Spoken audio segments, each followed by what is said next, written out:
Programa Diálogo com Edmo Bernardes. Apoio Unimed. Cuidar de você. Esse é o plano. Muscake. Venha reconhecer. Unidade Itatiaia. Valorap. Auditoria. Contabilidade. Consultoria tributária e financeira. Blue Trade. A sua assessoria de investimentos de verdade. Una Gastronomia e Empório. Vinho, azeites, queijos, camarões. Delícia.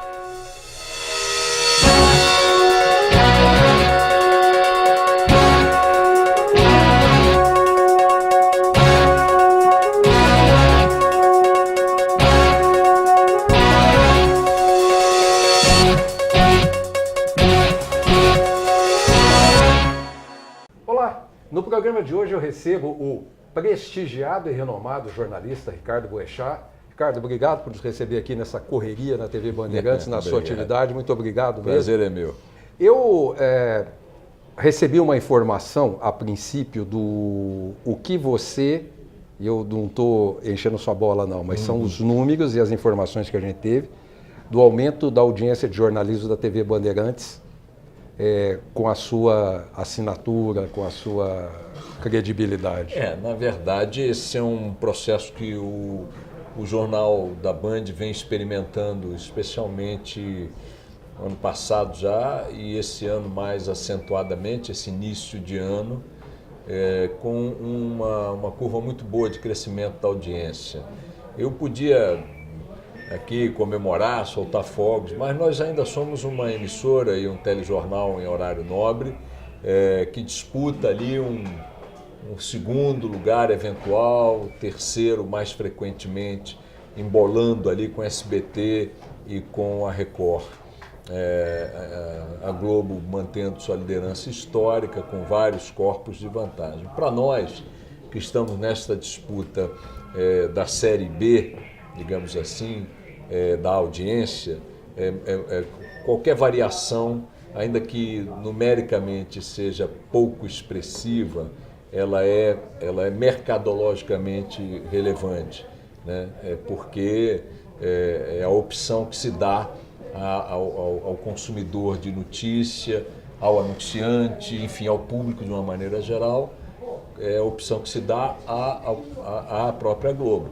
Quem não quer, quem não gosta, ou quem quer uma alternativa, procura o segundo colocado com mais frequência, com mais naturalidade. Mas não é importante a sua opinião no telejornal? Então, o que eu ia completar era o seguinte, quer dizer, para nós, o elemento audiência é tão importante quanto para qualquer outro, mas nós, a Band, o grupo, tem uma tradição no jornalismo que nem a Globo tem. Nós temos 80 anos já, está comemorando 80 anos o grupo esse ano, um grupo que começou com jornalismo, começou com a Rádio Bandeirantes fazendo jornalismo, que até hoje faz, né? Então, para nós, o fator imagem pública, identificação pública num determinado segmento de mercado, que é especificamente o jornalismo, você tem show, tem grandes programas de show, de espetáculos, produções dramatúrgicas, e aí dependendo da emissora você tem um nicho no qual ela se destaca mais e tal. Nós temos, como as outras, uma grade muito variada de programas, mas o jornalismo aqui é o DNA da casa. Então, para nós é muito importante a pesquisa qualitativa, né? O quanto o jornalismo da Band, independentemente da sua posição em números absolutos de audiência, o quanto ele se destaca ou é percebido nas pesquisas qualitativas, que remetem à credibilidade, à tradição, à opinião e tal. Outra característica que nos posiciona num nicho muito específico é essa a que você se referiu, né? A ancoragem do jornal aqui é exercida como ancoragem mesmo. O âncora se posiciona, o âncora opina, mesmo que a opinião do âncora possa não coincidir com a opinião editorial expressa pela Band nos seus editoriais assinados. Mas você trouxe isso da Rádio Band News. Olha, na verdade, desde que eu comecei a fazer simultaneamente a rádio e a TV, que a Band vinha procurando abrir espaços para comentários, tá certo? No telejornal. E isso é uma cultura muito pesada aqui no Brasil, em que os apresentadores são apresentadores, não são âncoras, que, escapada do script, você vê no Jornal Nacional, no Jornal da Record ou no Jornal do SBT. Né? Não tem, não via também no Jornal da Band historicamente. Né? Embora aqui âncoras que opinavam sempre estivessem mais constantes do que em outras emissoras, agora a ação de ancoragem, no sentido mais puro, mais preciso da palavra, ou seja, com uma intervenção, a figura do âncora e suas intervenções que, de certa forma, fazem gravitar em torno daquela abordagem, o noticiário e tal. Repito, sem que isto reflita necessariamente um conflito ou uma coincidência com a linha editorial da casa, que é uma outra coisa, expressa em outro tipo de comunicado, assinado como editorial. Essa ação mais interativa com a informação, de maior intervenção, com opinião, com análise, com crítica, essa característica só o Jornal da Band tem nessa dimensão, e eu diria que em qualquer outra. Eu não consigo ver nos outros. Mas essa característica, quando você fala, aquele WhatsApp de uma opinião que você deu sobre o ministro Gilmar Mendes, falando com relação às atitudes dele, às coisas dele, etc. e tal, ele circulou de uma maneira... Você deve ter recebido esse vídeo no WhatsApp. Algumas pessoas comentaram que tinham... Eu recebi esse vídeo pelo menos 5 vezes. Eu recebi de pessoas diferentes, e é engraçado que quando vem esse comentário seu, ele vem com aquele prefácio antes, aquele preâmbulo dizendo: olha que comentário maravilhoso do Ricardo Boechat, parará, que visão, que não sei o que lá. Não é simplesmente um envio de um vídeo, é um envio de um vídeo rico. Você nota que pela vontade do remetente, é uma riqueza que ele está percebendo nos seus comentários. Mas note, é importante chamar a atenção para a abertura de um leque no jornalismo que antes, até poucos anos atrás, tinha poucos gomos abertos, que é o leque do comentário político, que decorre esse crescimento, essa abertura do leque, do aumento do interesse da população pela política. Já não se aplica mais ao Brasil aquela máxima de que é um país que só gosta de futebol e de carnaval.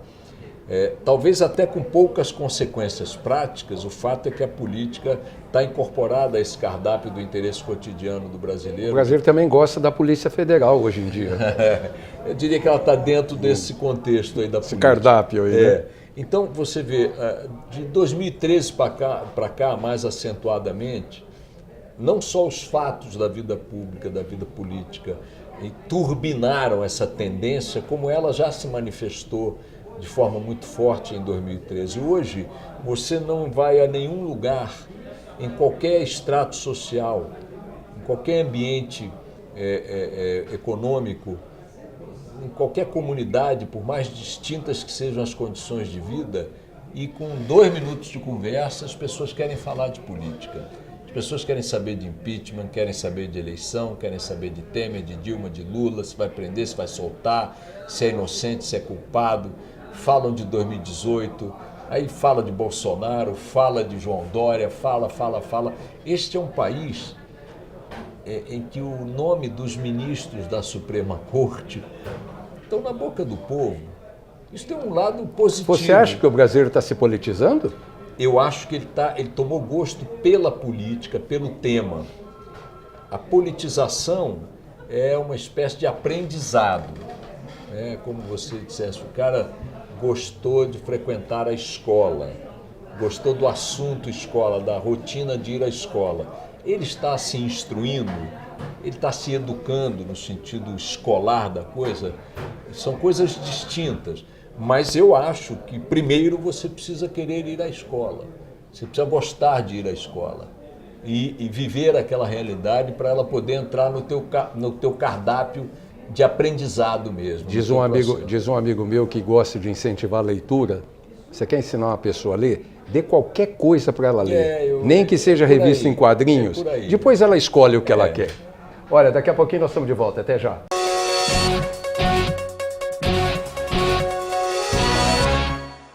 Unimed Ribeirão, o plano que abre as portas do hospital mais inovador da região, de um dos centros cirúrgicos mais seguros do país, do Centro de Cardiologia e Neurologia com tecnologia de ponta, que abre as portas de uma UTI com equipe altamente qualificada, de um avançado centro de diagnóstico, que abre as portas para uma equipe multidisciplinar, além de uma moderna hotelaria. Unimed Ribeirão, de portas abertas para você e para a saúde da sua família.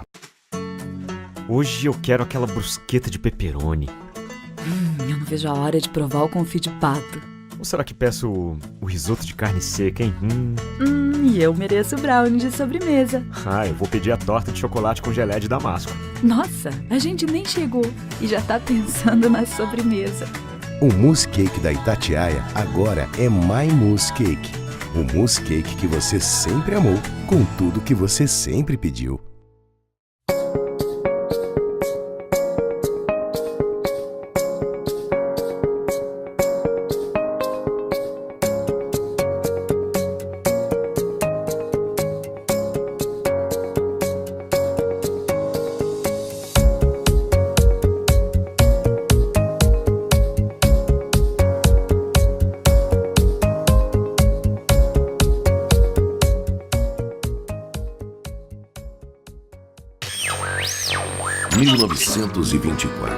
O desafio está no ar. Rádio Clube. Liderança total. Voltamos a apresentar Apoio Unimed, Mousse Cake, Valor Up, Blue Train e Una. Estamos de volta com o segundo bloco com o Ricardo Boechat. Ricardo, vamos falar um pouquinho. É um termo tão...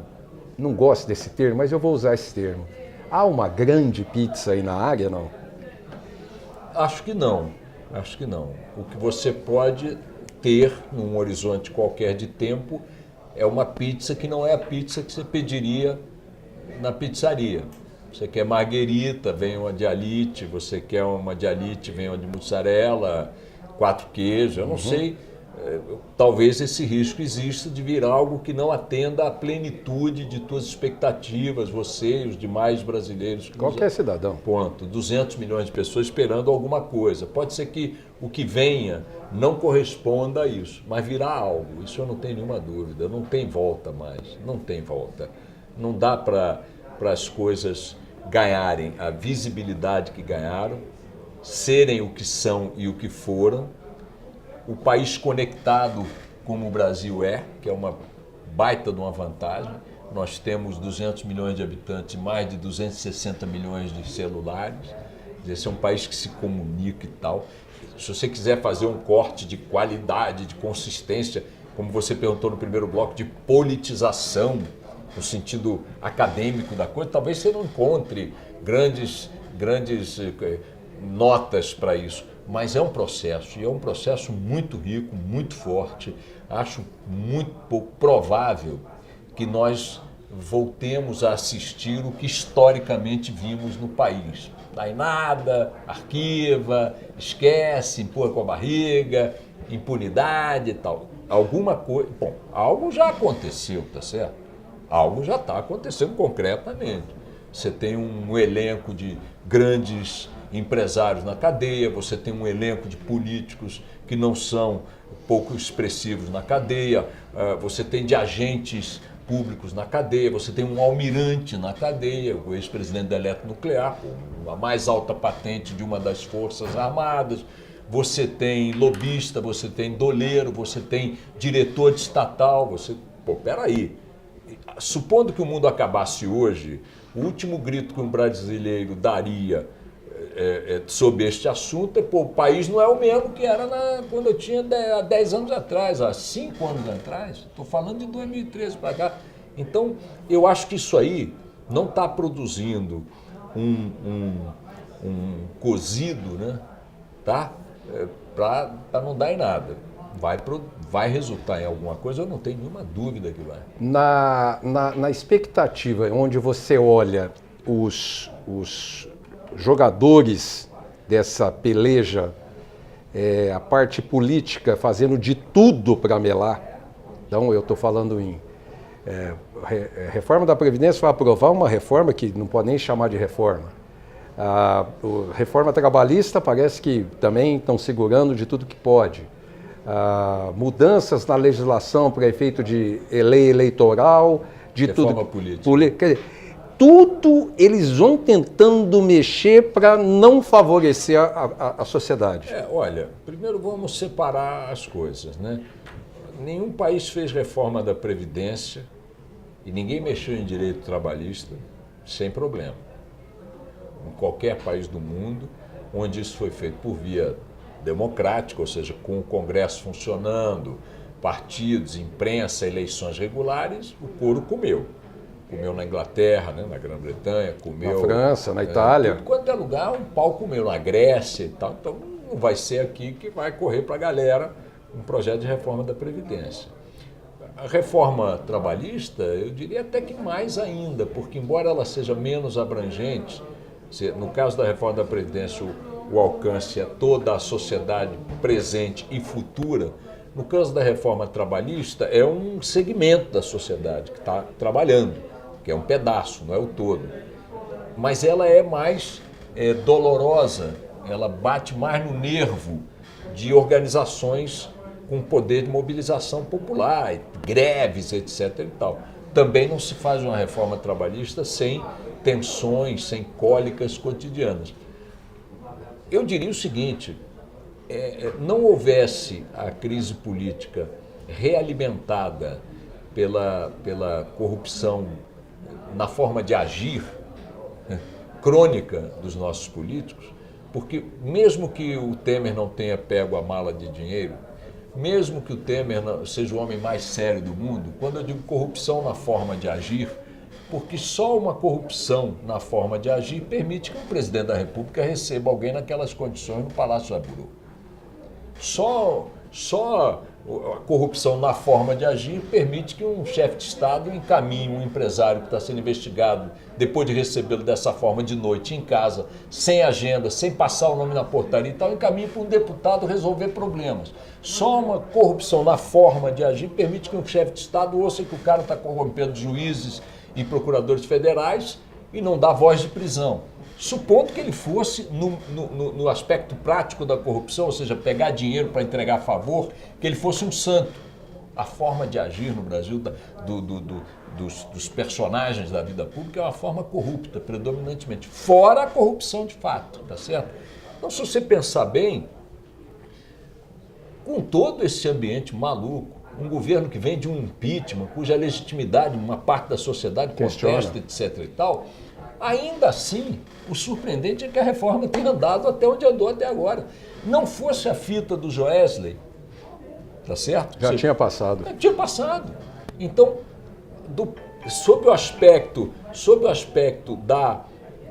das questões centrais aí do jogo da economia, da reorganização do Estado, da definição de uma política de controle de gastos públicos, coisa mais avançou do que andou para trás. Eu vou chamar o nosso segundo intervalo, daqui a pouquinho estamos de volta. Até já.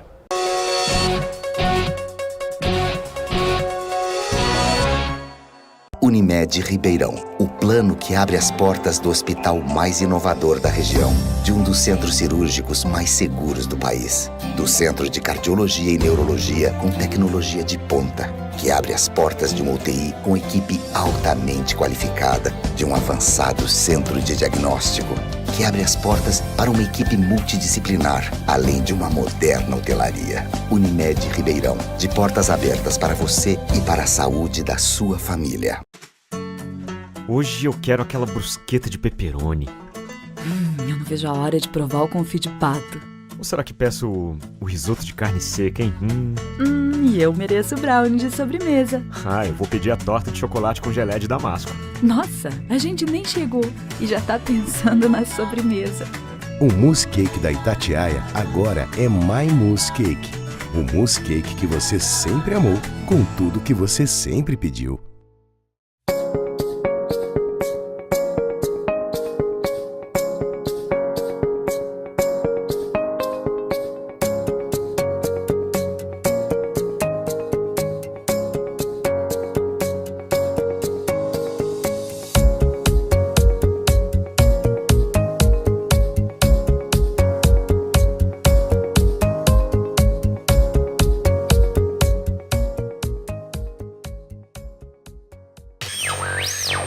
1924. O desafio está no ar. Rádio Clube. Liderança total. Voltamos a apresentar apoio Unimed, Muscake, Valor Up, Blue Train e Una. Estamos de volta com o terceiro e último bloco do programa. Aí, quando a gente saiu do segundo bloco, a gente falou sobre essa questão da corrupção, aquela corrupção que não acaba, porque no mundo inteiro tem corrupção. Mas quando eu vejo fulano foi preso por atrapalhar as investigações. Ora, se o fulano quer atrapalhar a investigação, ele está envolvido e não quer ser criminalizado, julgado ou qualquer outra coisa, e também quer que a coisa continue. Ele não quer que a coisa mele. Claro. Ele quer a permanência. Ou ele é um agente a serviço do corrupto e está tentando obstruir a investigação para não melar um sistema, uma engrenagem da qual ele se beneficia, ou ele é parte da engrenagem diretamente.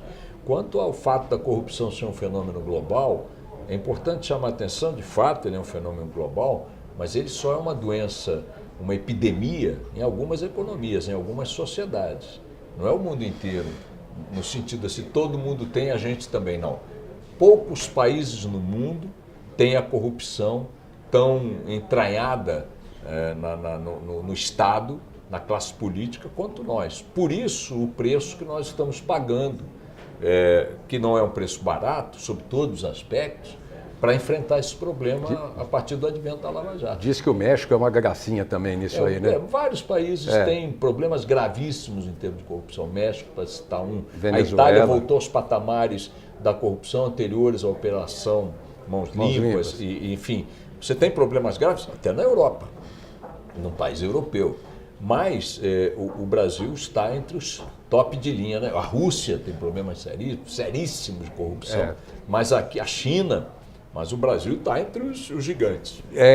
No andar da carruagem, você vai olhar a punição dos políticos brasileiros. Então esperaram o Paulo Maluf aposentar ele deve ter jogado, que time que ele jogava? Corinthians, São Paulo, Flamengo. Ele aposentou a primeira vez, voltou a jogar, aposentou a segunda, voltou a jogar, aposentou... Bom, ele aposentou com... O Maluf, o crime que lhe é atribuído, e que segundo o ministro do Supremo, Ricardo Lewandowski, envolveria desvios da ordem, apropriação de $1 bilhão, é um número tão estapafúrdio que eu acho que o ministro, sei lá, se enganou. Pode ser $100 milhões, já seria um escândalo. Mas vamos lá. É um crime que foi cometido entre 93 e 96. Tem mais de 20 anos. Então, eu não acho reproduzível esse cenário hoje.